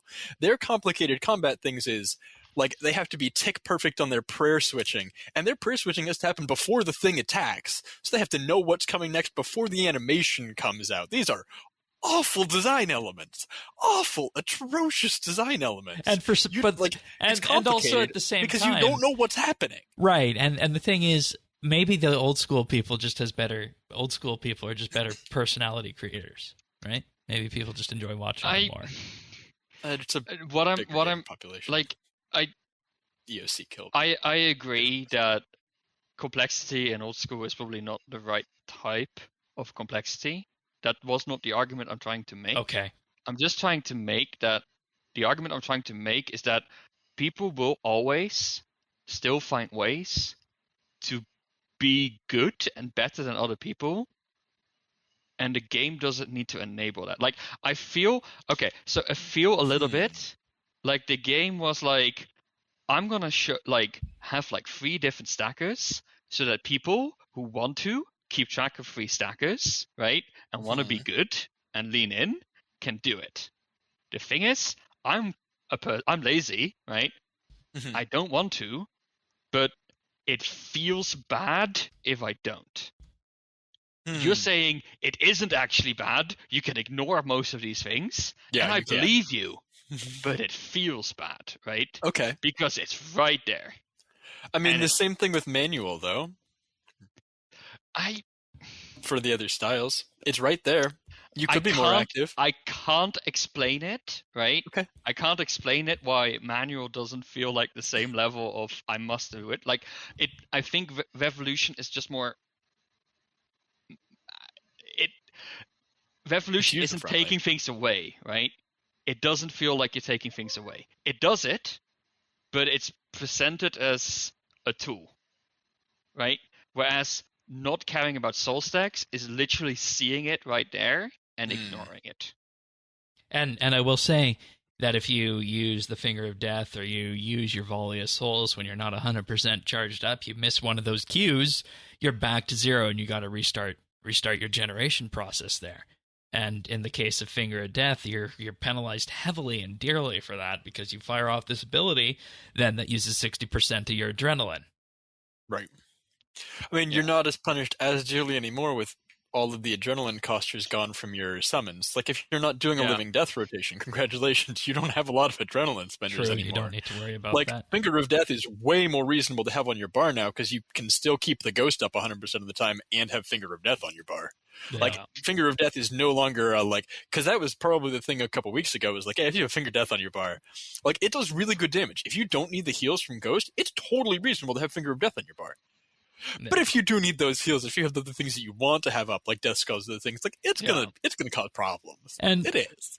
I think and what not we're as much anymore. right, and it's weird how this rotation into resource juggling has all kind of meshed together in terms of the grand discussion here, because I think if we're going to pick one thing for the majority of people to say, necromancy might not necessarily be as smooth as it could be in terms of combat, it's probably the combination of these two things. Right. Yeah, I think for me, it feels bad having to ignore mechanics that are like the point of the skill, right? Like, Right. It's like, and that to me has made me, I need to pay attention to all of these things. UX problems, it's hard to pay attention. Like, it's like an accumulation of things, right? I'm not saying the design is fundamentally flawed, but I think there's a contribution of multiple factors that, to me, all make it a little bit overwhelming. At this point, I'm like, I don't. And right? you know, I one struggle thing, managing adrenaline. One thing I still haven't been able to find is I haven't been able to find somebody who left with EOC or slightly after and came back with necromancy and experienced that. I haven't found that person yet. If you're in the audience, let us know. I want to talk to you. Because There's got I think to be that'd some old school players. There's got to be some old school players like, that would left be, for the EOC. I think, and are a back legit to try fun it. discussion to have. You left because of EOC. Does necromancy make it better or worse? Yeah. So Right. Or not change it at all. Yeah. Yes. I mean, at the end of the day, it's not the point and click claim play it used to be. And there's just so much. I mean, It's not. I mean, It is can be, but 100% point and click. That's the what problem. that's what people got were upset about when it came to PVM. There were, and this was the weirdest thing to watch over the last 3 months, is that you had two camps: people who were very happy to see this excess power come into PVM, who said that yes, this made me able to PVM. But on the other side of it, you had people who said no, I'm sorry, you just weren't putting in the effort beforehand. It wasn't necromancy. You could do that with magic. Mm-hmm. And both of those things are, two different camps of what people say. But I think at the end of the day, there is no denying it that necromancy did become the skill that put out the most damage for the least input, which true. caused huge amounts of gear prices to drop for the other styles, which is good. I mean, we've been saying before we wanted all the other fun toys to become more accessible. And yes, the thing that we have to wait and see, of course, and I don't want to, belabor this point too much, is we don't know where necromancy is going to land after the beta changes for the other styles come in, because we're getting that beta next week on that's bringing in another collection changes like changes and the max hit changes and so on and so forth. So I don't want to dawdle on it, but that's a 1,000 foot level looking down. That is a humongous power creep. Like, having crits get 3 times as much bonus damage as they did before at base. Even before you're adding in like accuracy things, killing ingenuity of the humans, and the other issues that they're going to have to sort out. And we could be here 2 weeks from now saying we will be here. But that necromancy is now on par with magic. We could be here saying that. We don't know where things are going to land with that. Necromancy is going to be, if the other styles get that crit buff, especially with magic in particular, with the amount of bonus it gets to extra critical chance just from its ring and from everything else, magic, just with that crit buff alone, should outdo necromancy, and it should not be close. We'll see, though. We'll see what happens. And with that, you have to wonder, was this a big splash that was caused by necromancy being the fun toy coming in? And how do we feel about necromancy after the fact? And maybe we should just press pause and just make the first 15 minutes of the show this week the show and come back and do this in 3 weeks when we know. I'm kidding. We're going to come back to it in 3 weeks. Like, we will be talking about the combat beta as the feedback from that rolls in, and we have things to say about it. I mean, at the very least, until they've added the shield switch, it had achieved stopping switch escape. No, but you still don't need to use that shield because you have bone shield. if you really want to go that way. Right, but like, I'm sorry. I never thought how many outfits you can put on as a expression of skill, unless you are freaking a model and a quick change, right? Yeah. Sorry. Go Sirion, quick change right now. You have something you can take off on top there. There, see, done. Switch scape. But be glad I'm wearing a hoodie and not just a t-shirt. Yeah, I wouldn't ask you to do that otherwise, though. But Necromancy did have an effect on PVM, and I'm wondering where this all lands at the end of the day. And unfortunately, that requires the combat beta. And I think in total, when we look at the lasting impact of Necromancy, right now with where we're at, the big question that comes into mind, and this is an important one, I think, for Tanis and maybe Sirion too. I don't know, depending. Like, how would you describe your PVM aptitude, Sirion, before Necromancy? My PVM aptitude. Yeah. Before a Necromancy. Yeah. I don't know how to respond to that. Well, like beginner, intermediate. Slayer player.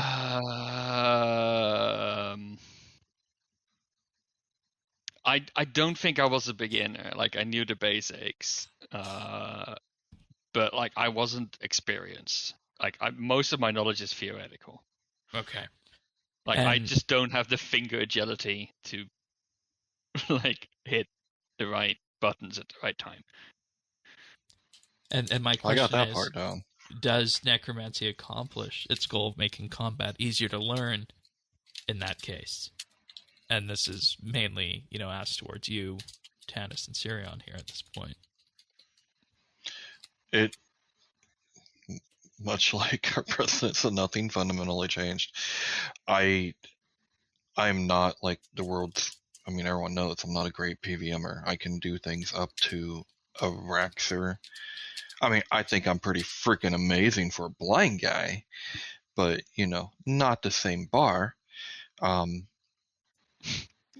it's the same thing. I can do all the things that I could do before. I can still do. Maybe a little, maybe even, well, no, it's actually about the same when it comes to food and all that. So yeah, and I can't do anything that I couldn't do before.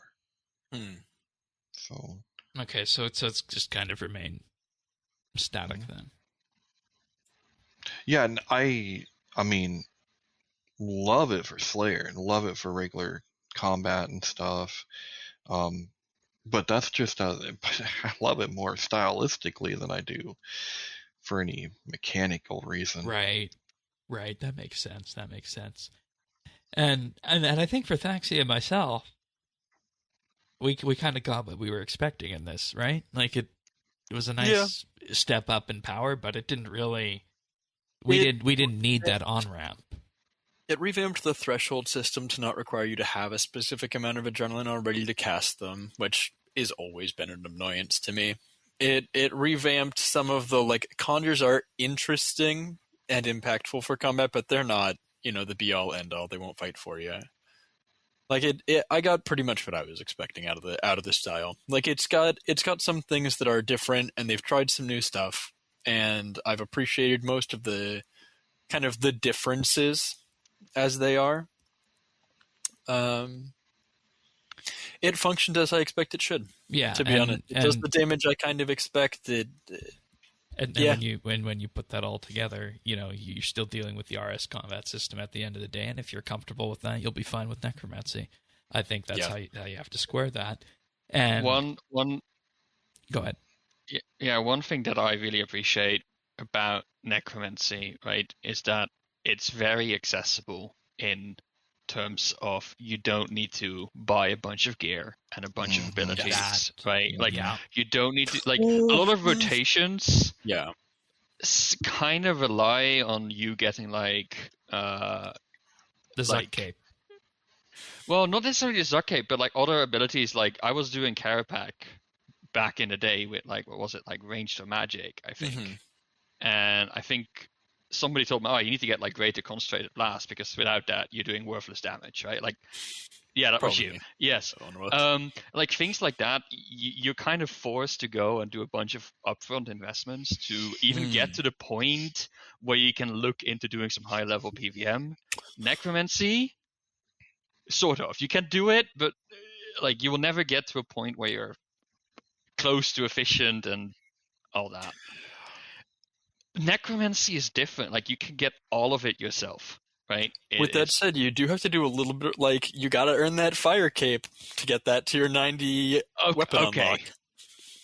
Like, yes, you know, you got to do some God Wars too. Right. Right. You do it yourself. It's totally, and the onboarding for it, the damage you put out with the style, and the like, it's all very reasonable. It's such an, like we talked about this too. It's a good onboarding to the PVM side of the game. That's exactly what I was going to say. That step from Jad to Kiln to Zuck and everything in between, the God Wars, the QBD, so on and so forth. That's all done masterfully with Necromancy.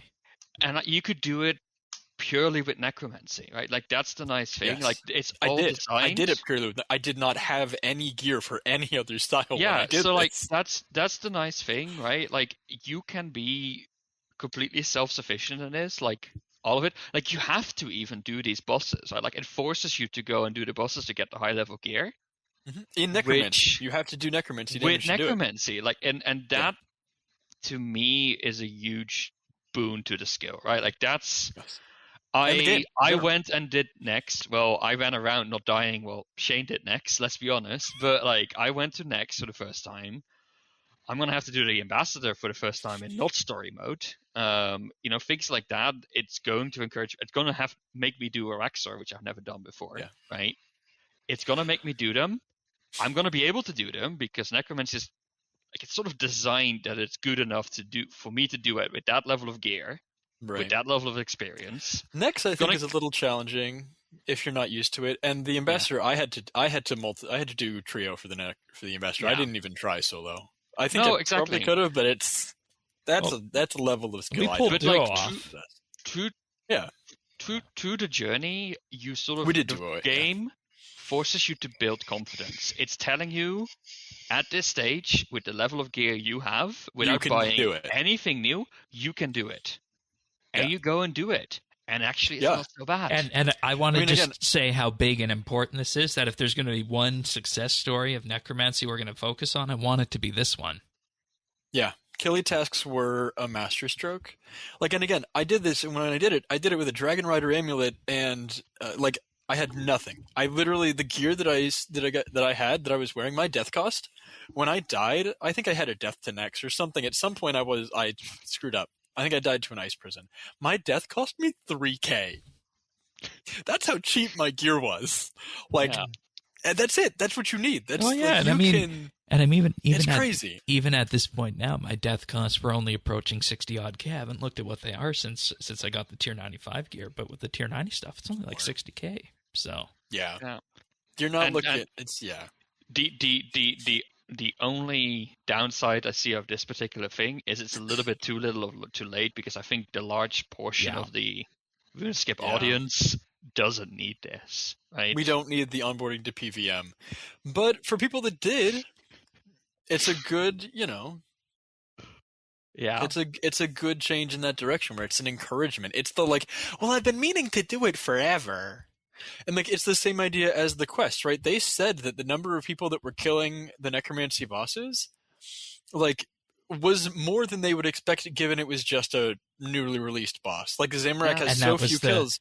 Yeah. But because they did the questing on it, they said that because they did these quests that made you kill them in story mode, they said, "Oh yeah, I did the mechanics for that. I know it's going to be harder, but I can do it. Yeah. I've seen it. It removes so much of that barrier to have been forced to go and do one kill." Yeah. Yeah. And to say, hey, it's not as scary. And that's the success story of Necromancy. I'm gonna, because I know we need to bring this to a conclusion. I know I've been complaining a lot. Didn't you also want to mention something on the player numbers and retention with this? Yeah, it's a problem, but I would want to focus on that because I Okay. have one question that I want to ask Faxi and Shane specifically, because you both, and maybe Tanis as well, which you all seem to like the skill, right? I don't hate it. New toy. My question is, was it worth it? For what we got out of it, was it worth taking up the slot of a skill release? Yes. That is my question. I would say that it's a big enough fundamental change to the game. And they did a lot of steps, regardless of whether you think it was all of the steps, but they took a lot of steps towards fixing the issues in the combat system with the other styles. Right. I think that having this as an option and having it as that onboard, like you're saying, and having it as that accessible gear, like Tanis is saying, I think all of these are good. And I think that there's, like archaeology, to some degree, there's a room for growth. There's room to add things to it, to add new ritual sites, to add new gear and drops, and there is both reward space and content space in the game related to the skill that I think it added enough options for that I would say is worth it. Okay. So I have a little bit of a, this might be hot take, I guess. Do it. Do it. Do it. So I think it was worth it, but I think we could have had Necromancy as a non-combat skill. I think it did things. Okay. Like a support skill? Mm-hmm. And because it didn't fundamentally change the combat, and everything that it fixed could have been done in an existing way already. We could have had old school thralls as conjures. We could have had darkness just as a alternative to animate dead from melee and range. We could have had it could have been the Archaeus spellbook, to use the old school option. It could have just had a lot of these things. They could have done the crit changes. They could have added a necromancy equivalence ability that they could have added the soul strike abilities to range. Or magic. They could have added the necrosis stack. They could have dispersed it out to the other styles and said, here's better stuff as a support role. And that's fair. I would have been just as happy, right? Right. Yeah. I just. It's a different universe. In some universe out there, that's what happened, and we are having a very different conversation about the things we're upset with about it. That's precisely why. That's totally true. Why it's not a no-brainer for me to say yes to your question. I mean, it's good. I like it. I've had fun with it. Am I going to continue doing PVM as I have been for the last 3 months? I don't think so. You're not? I don't think so. No. Interesting. I'm going to finish my Raziel log and probably anyways. be done. See what Vorkath is like, but... Presumably Vorkath. We still don't know. Actually, no, we do at this point, don't we? But And that's the thing. You're still going to do Reapers and things, though, right? You're not you'll still do a Reaper occasionally. But before Necromancy, I hadn't done a Reaper since January. I'm proud of you. This is growth. Dailies are the worst. So hot take. But see, that's the thing. I can't jump up and down yes as if it was archaeology. It's good. I like it. But if you present me another skill that does something else, shamanism. Yeah, sailing. Yeah, not sailing. It's coming. Speaking of old school RuneScape, leagues. Yeah, that's podcast for another day. That's right. Well, do we spill? No, never mind. There's no beans. We're leaving this in the show, and that'll be enough. Move along. Yeah, we're leaving that there. Anything else on Necromancy? I mean, we could talk about retention and whatnot, and I don't know if that's something necessarily fair to compare because it's Starfield. Yeah, I could answer my own question from a very objective perspective. Is it worth it if you look at the player numbers? Oh god, I don't have the numbers. I sent them to you, right, Shane? You did. They're in our DM numbers somewhere.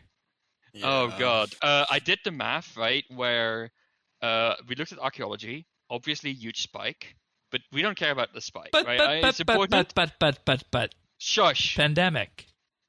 I know the pandemic makes things a little bit incomparable, right? Like archaeology hit basically the week that the entire world It scratched an itch we Look. all needed. down, right? I totally accept it, and that's why the numbers needed to be taken with a grain of salt. Yeah. Yeah. But if you look at the initial spike, how big that is, and then how much of that spike remained after a month, I think it was about a third, right? And the number of daily active players didn't hit the low from before archaeology until like I think August this year, right? Yeah. That's archaeology is worth it from that perspective, but lockdown, who knows? Right. Necromancy. The number of players after the peak subsided is about a sixth lower than before necromancy. Now, that thing happened. Yeah. It starts September. with H and ends with Aeropass, which might have been an effect. But if you look at the numbers, they don't look great. Yeah, and I mean, That's Jagex all I'm has the saying. and Sure. we don't have the crystal ball because they have the metrics inside that can tell them if people are logging off because of necromancy, because of hero pass, because they want to be outside, sort of thing, right? Well, what time of the year is it too? We're getting to the age where either players are going back to school or players' kids are going back to school. Yeah. Right? Like, Oh my like god! that's more the other like thing is it, that, like, yeah. the skill came out right before the school year started. We all Yeah. played it for a month, and then the spike And that's wore the off. thing that you and Everybody I left. It's talked about, Sirion, in June, is that we said August doesn't make sense. May is a the great skill time worst. release. It Yeah. is the worst possible time for any release. Archaeology did a lot of things right, and that was one of them. And like, I'm interested again, like you're saying, their metrics about how much this is expected, and specifically to me is how many people who have been playing for a long time, how many lapsed players came back from necromancy. Like, what is that sixth that's missing? I'm sure they have data on play style for that. Anecdotally, though, I remember my DMs after archaeology. They weren't Right. the same after necromancy. You didn't have the excited people who are, hey, Yeah. I'm back to the game. Yeah. Tell me what I should be. Yeah. Yeah. Yeah. You're right. That's true. Yeah. And look, So- like, I can come up with all kinds of explanations, right? Like I can say, oh, those people would have come back. They already did fresh start worlds, and they're not going to come back within a year. Like I can come up with all kinds of excuses. We don't have the full picture. It just the fact that the number of players is lower than before the release. It must mean something, right? Like it. There were a lot of things that went on that could have decreased the player base and obfuscated. Well, I to mentioned use a Starfield. 50-cent word. I mean, right, there's others games coming out. I mean, you could make the argument for archaeology that Animal Crossing had just come out. But you could do that at the same time as archaeology. Oh, that's two idle clickers at once. Too powerful theory, and I don't know about that one. You gotta be All careful right, with that all kind right, of info. all right. I'd like but to yeah, s- no, I didn't want to attach too much meaning to it. Yeah. but But it had to I be felt mentioned. it's Something worth to be said. mentioning. It's And- something to be said. And I'd like to say this is the end of our coverage on necromancy, but given what's coming But next it's week, not. it won't be. It's No. not. No, we're very I excited do, about and that. I do have the idea for a couple more necromancy themed episodes. So, as somebody once said, the adventure continues. In a couple of weeks, when these the first big changes have hit, we will also probably get back to working on a micro lesson. That Right, is for the still, action that has bar. been, yeah, that script has been sitting out there, and we've been waiting for changes, and some things will need to be like changed from it because of the changes. So, Yeah. but it's coming to tell you, at least kind of as much as we can, simplify the skill down into what you need to know and how it should be used. Yeah. All right. I do have a couple quick patch notes this week. Remove the light source protection buff from the Ensouled and regular pumpkin masks for Iron Man. The party Yep. pumpkins and smashing pumpkins have been made bigger. Thank God.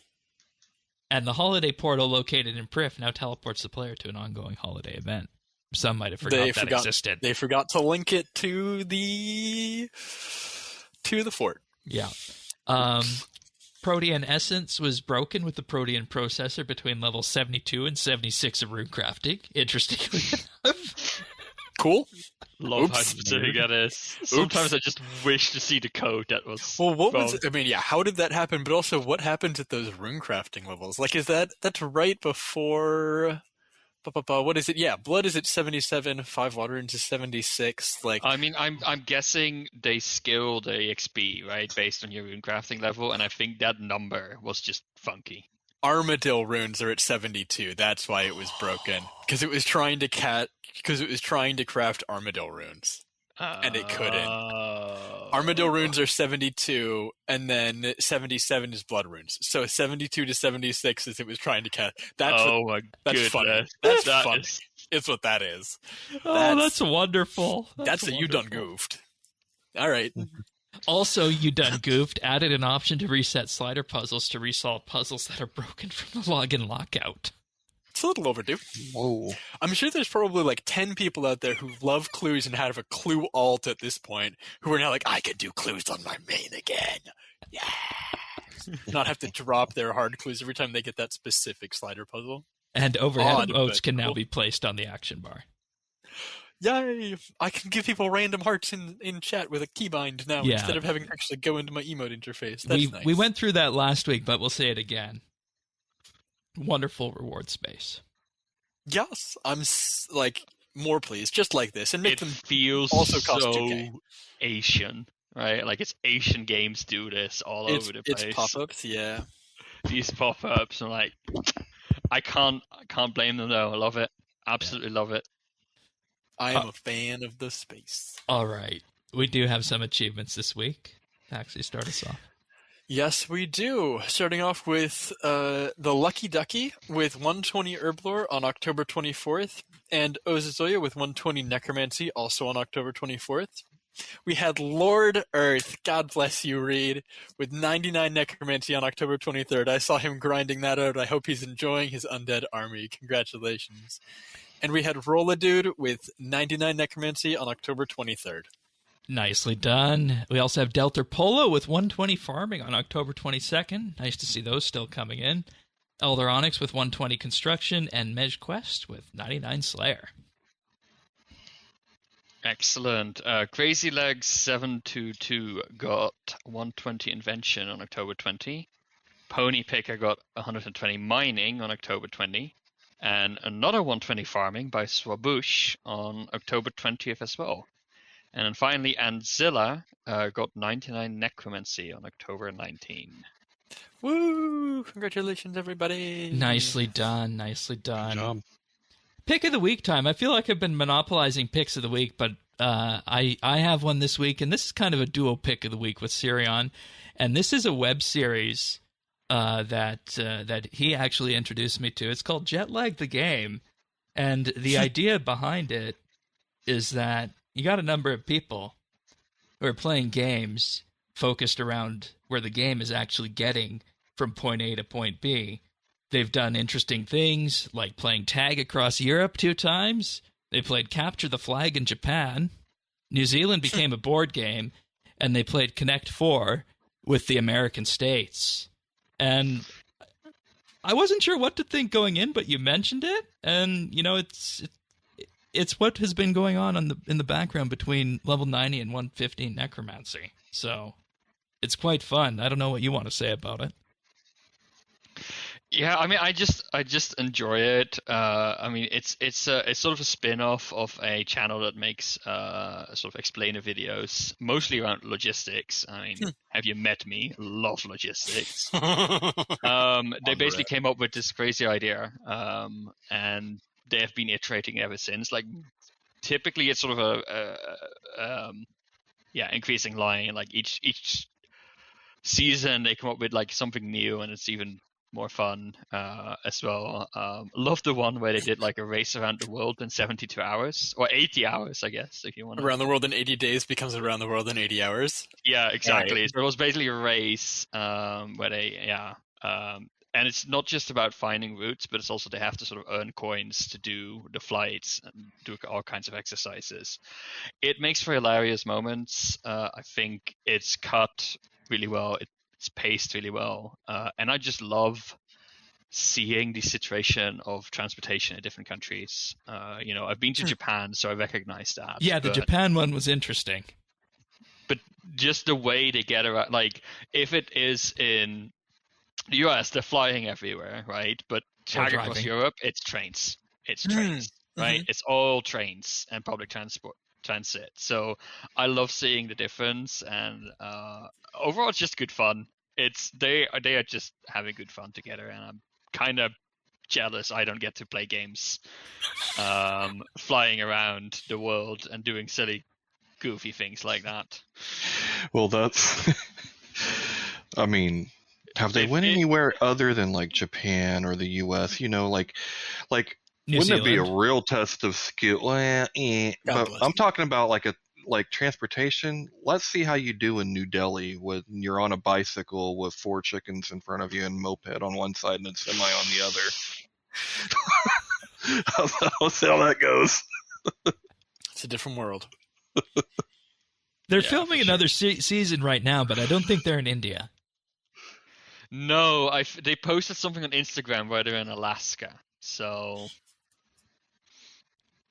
we'll see what they came up with this time. Yeah, but youtube.com/jetlag, the game. It's also a Nebula series as well, which I might talk about as pick of the week again another day. Just kind of a way of making YouTube videos without the need to be overly sensationalist and overly clickbaity. I don't know if you guys have heard of them, but that's a pick of the week for another week. But definitely, I think the closest thing on actual TV to this is probably The Amazing Race, but I think in many ways this is better than The Amazing Race.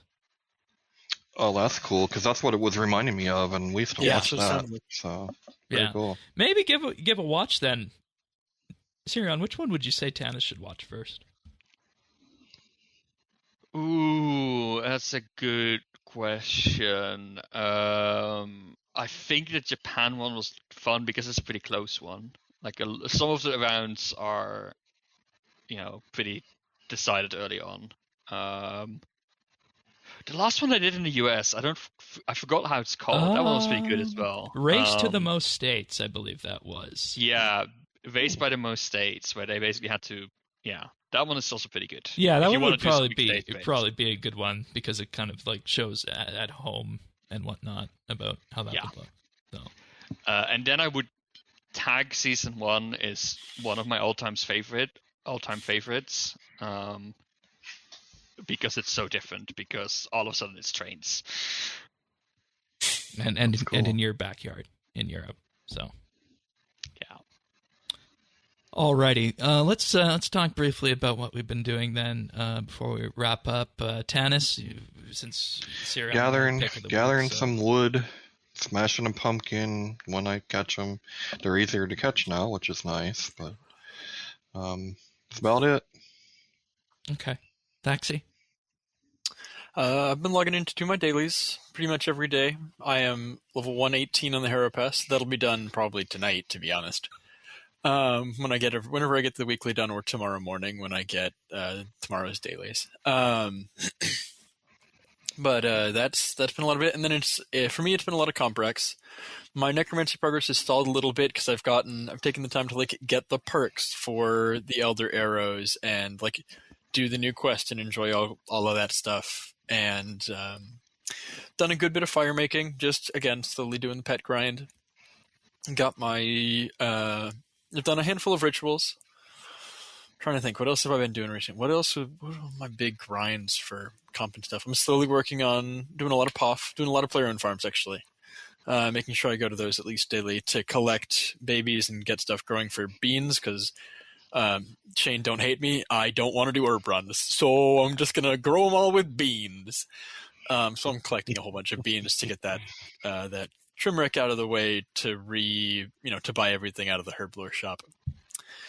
It's been it. It's just been a lot of catching up on the grinds. We're down to just a couple. Oh, I did a ton of Slayer. That's what I've been doing. I've done a ton of Slayer.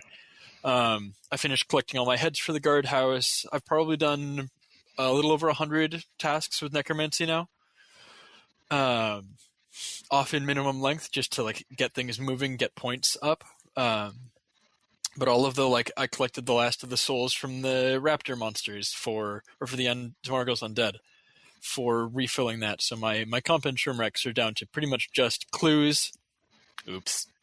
And the herb runs and getting 120 necromancy back. Right on. As for me, I've been doing a bit of necromancy as well in terms of rituals, but not too much of that. I've also been with that working on the Raziel log still. I might give that a pause until the changes come in next week, just to kind of smooth things out with the ghost. But yeah, it's nice in the span of 3 days making still 800 mil from the boss in terms of drops. Just for the record, this is not representative of other people because Shane has crazy RNG luck.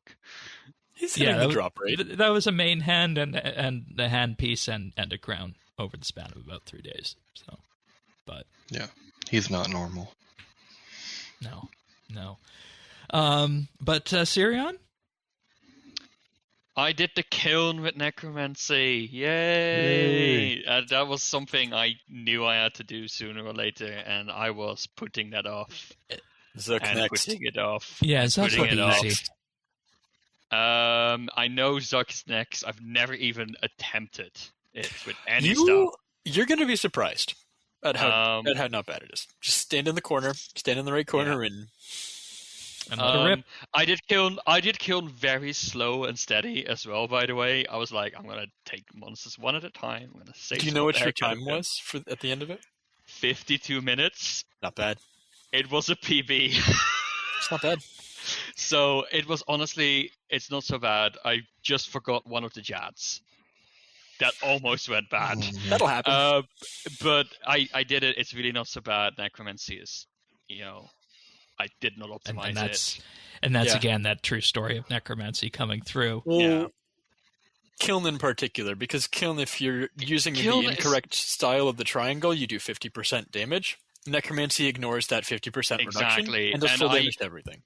You can still wear. I wore full obsidian armor with the Death Dealer head, and honestly, you take so little damage overall. Yeah. I think I brought. The ghost out healed it. I think I bought a yak full with Silfish. I think I might have eaten one or two out of that inventory. It's fine overall. I could probably have done better if I had paid more attention. So definitely not so bad. So I got that cape. I'm really happy with that. Yay! Next is going to be Zuck. I'm going to definitely delay that until after the upcoming changes. We'll see. I'm not super confident about that one yet. I think Araxor probably first before doing Zuck. Yeah. But we'll see. I want to have at least level 90 power. Yeah, you want that. Let us know how it goes. Honestly, take the tank armor for Zuck. I'm still at my level 70 tank armor because I haven't been bothered doing the God West 1 also dungeon. Also fair. Yeah. There is one more thing on this episode. Oh. What did we forget, Shane? This Sunday, thereabouts, the pilot episode for Old School RSBANDB Update is launching. Yay! Back to first principles, audio only. Old School RSBANDB Update, discussing Old School RuneScape. Coinciding, of course, with Leagues. Sirion and I will be the co-host on that. And it's going to be an interesting run through that to see just where everything lands with that. So, even if you don't play Old School, come along, join us, see how it goes. If you do play Old School, welcome aboard. We will be freaking out about all of the things. Things. We've been working on this behind the scenes we've been talking about it for longer, but for 2 weeks or so, we've been really working at this. And the thing you guys have been talking about it since like last year. It's been on the table for a long time, and leagues are just a really good excuse to really kickstart it. So yes, I love the fact like we've gone to the show and tried coming up with like show structure, and I love that we have thrown. Not that I hate this show, right? This one will always be my first, but I love the fact that we are, taking risks, trying something completely different, and I'm really excited for it because it's going to be. Yeah, it's not going to be a carbon copy of the RSBANB update. It'll be the same Absolutely people not, and the same caliber of analysis, but it's going to be an entirely different format. Yeah, right. So yeah. Interested to see what people think of that, and hey, depending on how it goes, maybe some of those things will come down to this show, but they don't need to. This will always be, of course, as Sirion mentioned, the first show, and this is our time to step and put our feet forward and go out and swim after standing in the water for 9 months at this poking point. at something new. Yeah. But, of course, if you want RSBANB update delivered automatically to you, the best way to do that is to subscribe. We're on all the podcast listeners out there, Apple Podcasts, Google, Pocket Casts, Spotify, and more. Just visit update.show/subscribe. And we're also on YouTube at youtube.com/RSBANB. That's where we post the video versions of the show, plus nibbles and sometimes shorts. And, if you like what you see, definitely like and subscribe. It greatly helps the channel out. But with that, I don't think there's much else left to say on this episode. I feel like our necromancy experience is brought up to date about where we've been. So, of course, thank you to Sirion and Thaxi for joining us on this episode. And Tanis and I will be back next week for another episode of RSBANB Update. So until then, see you then. Take care. Ciao. Bye. See ya.